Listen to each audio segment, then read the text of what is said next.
Hello guys, আসসালামু আলাইকুম। চাচুরা যেন কোথায় যাচ্ছিল, আমি দেখতে পেয়ে আটকিয়ে বললাম, কোথায় যাবা তোমরা? ও মা, সবাই তোমার মুখ চাচাই করতেছে। আমি তো বুঝেই গেলাম এরা বেড়াতে যাবে। আমি তাদেরকে ম্যাজিক দেখিয়ে এক চুটকিতে রেডি হলাম। তারা আর না করতে পারল না, আমাকে বলল চলো তাহলে।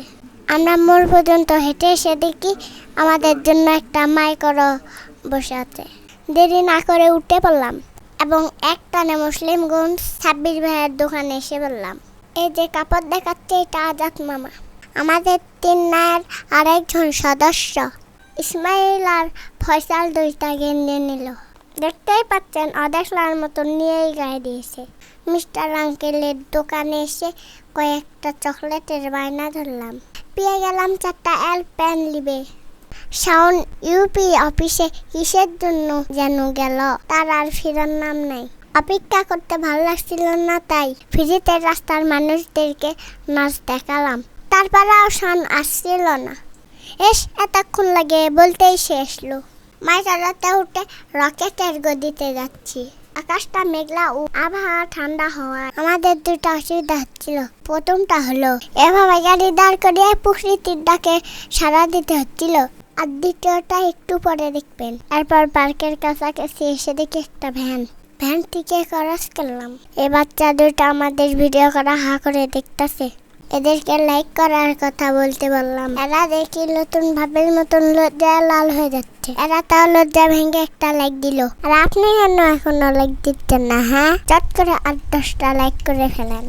পার্কের গেটে এসে একটু নাস্তা পানি ও ফ্রেশ হয়ে জন প্রতি টিকিট কাটলাম 50 টাকা করে। আমি ছিলাম ভিআইপি পারসন। আমাদের কার পার্কিংয়ের টিকিট লাগলেও আমার একখানা করেও নেই। এই জন্য পার্ক কর্তৃপক্ষকে ধন্যবাদ। ভিতরে একটু যেতেই দেখি কক্সবাজারের ডলফিন মোড় বিউটি পার্কের ভিতরে। তো অবাক। তারপর মানুষের রাজ্য ভিতরে দেখতে যেতেই দেখি গাছের নিচে 2জন মাছ।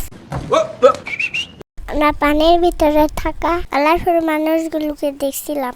ওইদিকে ভিডিও করার কারণে গাছতলা থেকে মাছগুলো বাইরে চলে গেল। মাছগুলোকে আল্লাহ হেদায়েত করুক, আমিন।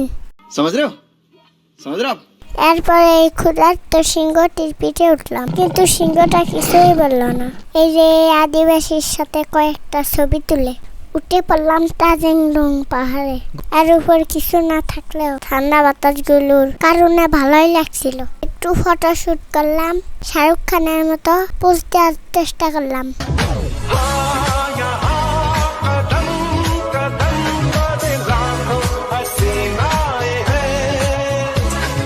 আমাদের মজা করা দেখে ক্যামেরাম্যান নিজেকে আটকাতে না পেরে অবশেষে হাতের একটু ভিডিও করলো। লেকের পারে একটু ঘোরাঘুরি করে গরম লাগলো। দৌড় দিলাম সুইমিং পুলের দিকে। পুল কর্তৃপক্ষ বুঝে গেল আমি ভিআইপি পারসন, সেজন্য আমার এখানে কোনো টিকিট লাগলো না। তারপর ভয়ে ভয়ে পানিতে 1 পা 2 পা করে নেমে পড়লাম। পানিতে নাচানাচি ও ইসলাম করে উঠে পড়লাম এই স্যালাইডে। ক্যামেরাম্যানের পিঠে কোলে বসে 2 বার স্যালাইড দিলাম। আলহামদুলিল্লাহ, আমি 2 বার নিচে ভরে পানি খাইছি।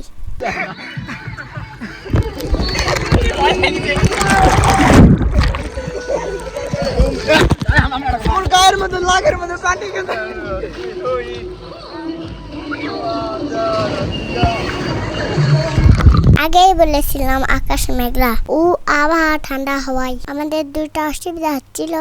তার যেটা হলো এই যে দেখেন, ঠান্ডায় কাঁপতেছি আর এখানে নাচতেছি। যাই হোক, গোসলের পর কাপড় চেঞ্জ করে বাইরে এসে ফ্রিতে নাগরদোলাতে একটা রাইড দিলাম। জিরাফের পিঠে উঠে ফুচকার দোকান দেখতে পাইছি। খাওয়ার জন্য বায়না ধরলাম, কিন্তু কেউ খাবেন না দেখে আমারও খাওয়া হলো না। তারপর গাড়িতে উঠে একটানে মশলান এসে বললাম। এমন একটা সুন্দর পার্ক থাকা সত্ত্বেও রাস্তাটা ছিল খুব ফালতু। কর্তৃপক্ষদের অনুরোধ জানাচ্ছি, জোর করে হলেও আগের রাস্তাটা স্থানীয় সরকার দ্বারা ঠিক করে নেন। রাস্তাটা খারাপের কারণে আমাদের গাড়ির প্রিমিয়াম কাটলো। মশলান এসে গাড়ি ঠিক করতে দিয়ে চলে গেলাম খাওয়ার জন্য। একটু বুট মাখা খেলাম, কিন্তু কিচ্ছু হলো না। আবার গেলাম 5 তারকা রেস্টুরেন্টে 3-4টা পুরি খেলাম। পেট ভরলেও আফসোস থাকলো, আমাকে আর ফুচকা খাওয়ালো না। আবার ফুচকাও খাওয়া লাগবে। মুসলাম আবার ফুচকাও নেই, সেজন্য একটা নাসিলা স্টিক এটা খাইতে খাইতে সোজা বাড়িতে এসে গেলাম। আমার নাম সুস্মিতা, হাসি খুশি মনে সবার প্রিয় সীমা। দেখা হবে এখন নতুন কোনো ভিডিওতে। ততক্ষণ পর্যন্ত ভালো থাকবেন। আসসালামু আলাইকুম।